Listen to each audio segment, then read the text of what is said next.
Games make you a better person. I truly mean that, by the way, because I made this realization recently when I was talking about that guy who was complaining that God of War was actually a woke fest, which is kind of funny. Because he was basically afraid to face his childish behavior as a man, and because he has to grow up. Because God of War is a game for grown-up men. Because it tackles a lot of deep topics you only realize once you've grown older as a man, especially if you have kids yourself. Very, very important. But I came to realize while I was doing this that there is much more to this than just growing up. I think games actually do make you a better person for a bunch of reasons. The first is, a lot of these games have very deep topics, right? We see Neo Automata in the background here, right? Of our great A2. And now Neo Automata is a perfect example because it goes very deep on a lot of levels on what it touches on. So it helps you to see things differently from different perspectives, right? But people will be saying, okay, you know, but there's movies, they talk about a lot of deep topics themselves. So why are games so much better? It's very simple. When you watch a movie, and even there's great movies, right? I love them, they tackle deep topics, that's all great. But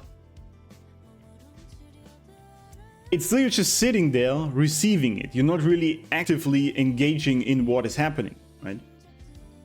Whereas with games, you play it yourself. It's not just that you are playing the fantasy of the hero, or even in this case, for example, you can also play as the opposite gender, right?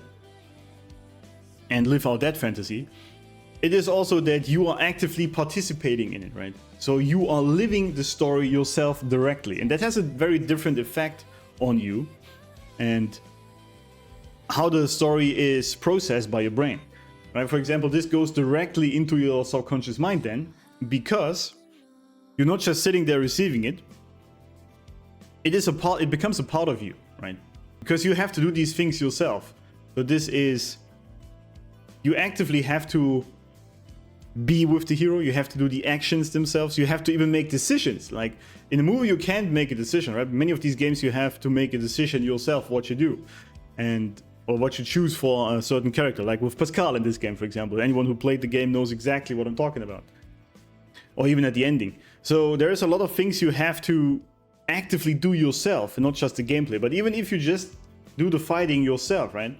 When you watch a movie or even read a book, everything is already told as it is.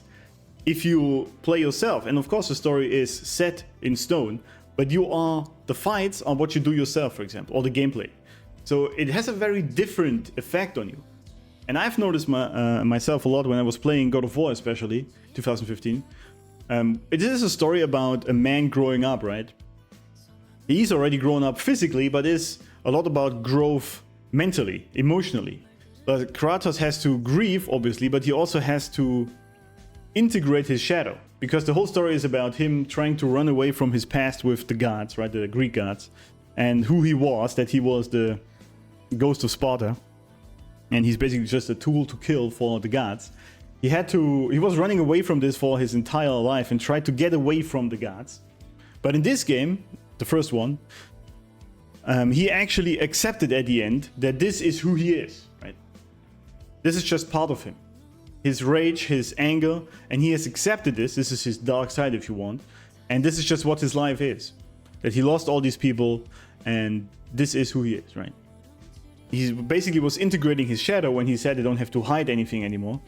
And only then could he actually do good. This was the key thing. I loved this a lot about this scene.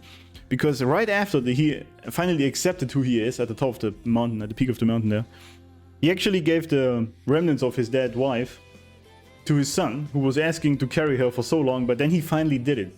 So that's a key thing. After finally integrating the dark side within him, accepting who he is, only then could he actually do good and be good to the innocent, right? His son, for that matter, and help them out. He finally was able to do that. And this is something John Peterson has touched on a lot as well, that you can only do good if you accept the bad that is within you. Because then you can decide to not do it, but you have to be aware of it, right? This is you have to be there first, mentally and emotionally, I guess. And for me, this was also very important because I have been on a revenge trip, of course, because my wife cheated on me after 12 years of relationship and marriage. And so I had all the revenge feelings and visualizations and all that, of course.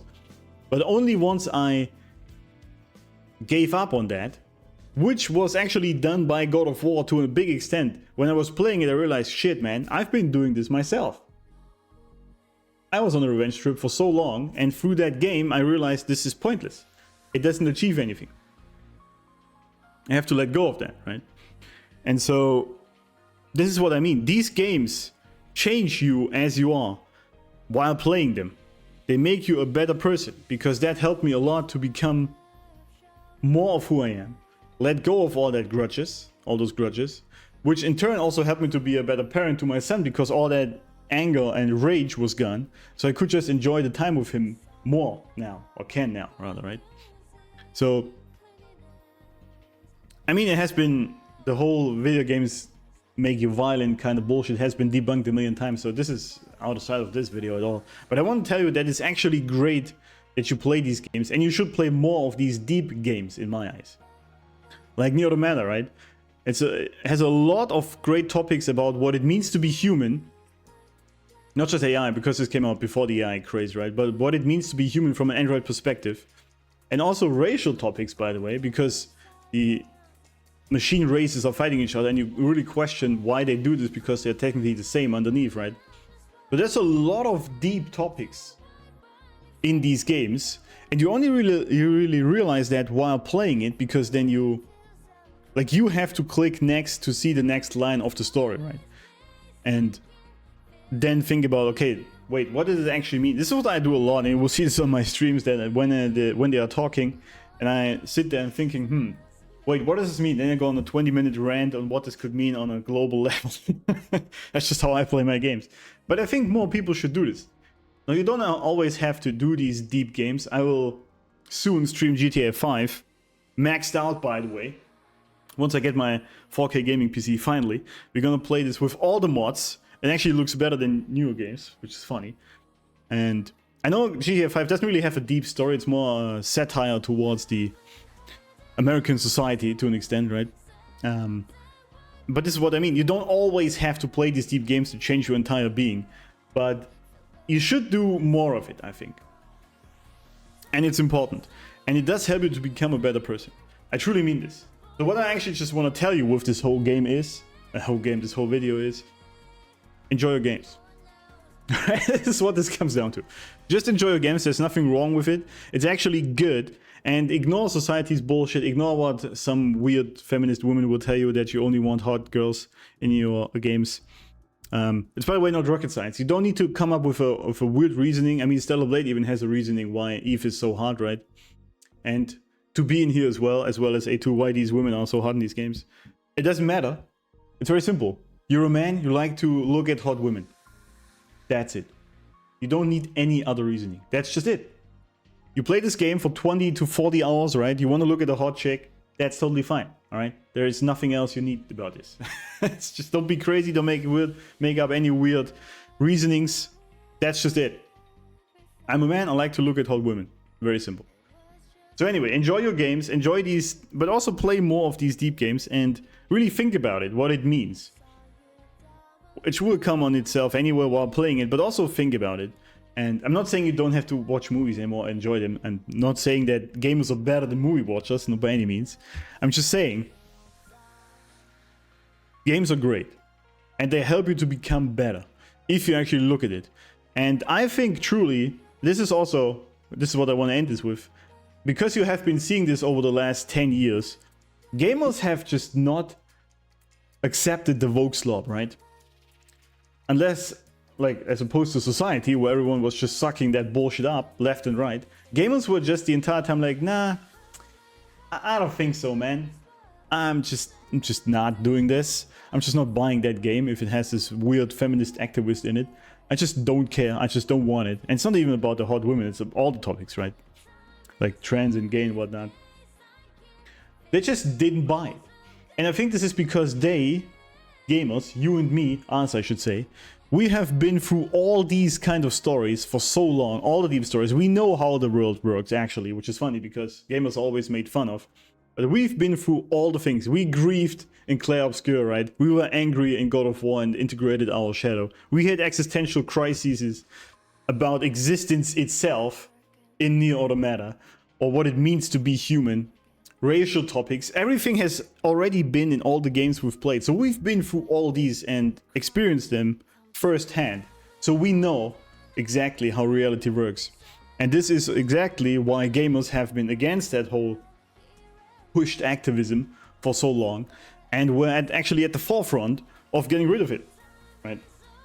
Gamergate and in current society, the gamers are actually at the forefront of this whole thing. So I'm not saying that we are the best right out there. I'm just saying that we have been through all these things. We know what is going on, and so I like this a lot. I like this, and you should actually take pride in that. If anyone comes with you that games are just pointless and violent and sexist and bullshit, you just smile and nod, because there's no point discussing this. You just smile and nod, and then you realize, think for yourself, dude, I've been through so much more than you will ever be through in your life.